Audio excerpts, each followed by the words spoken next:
আল্লাহর জন্য আমল অনেকে করতে পারে, কিন্তু আল্লাহর জন্য ত্যাগ স্বীকার সবাই করতে পারে না।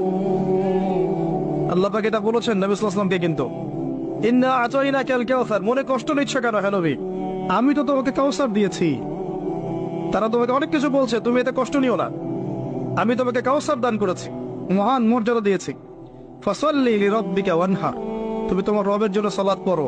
ওয়ানহার মানে শুধু কুরবানি করো না, স্যাক্রিফাইস করো, ত্যাগ স্বীকার করতে থাকো। ইন্না শানিয়াকা হুয়াল আবতার, যারাই তোমার শত্রুতা করবে, হকের উপর তুমি আছো, যারাই তোমার শত্রুতা করবে, হুয়াল আবতার, লেজ কাটা হয়ে যাবে, ধুলোয় উড়ে যাবে ইনশাআল্লাহ। হকের উপর আপনি থাকেন, যারা আপনাকে প্রতিবন্ধকতা সৃষ্টি করার চেষ্টা করবে, আল্লাহ পাক স্বয়ং তাদেরকে ধুলো বানিয়ে উড়িয়ে দিবেন ইনশাআল্লাহ।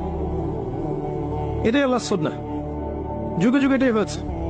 নূহ আলাইহিস সালাম, তিনি এবং তার অনুসারীরা আল্লাহ পাক বাঁচিয়েছেন না? তার বিরোধিতা যারা করেছেন তারা আছে, আল্লাহ ডুবিয়ে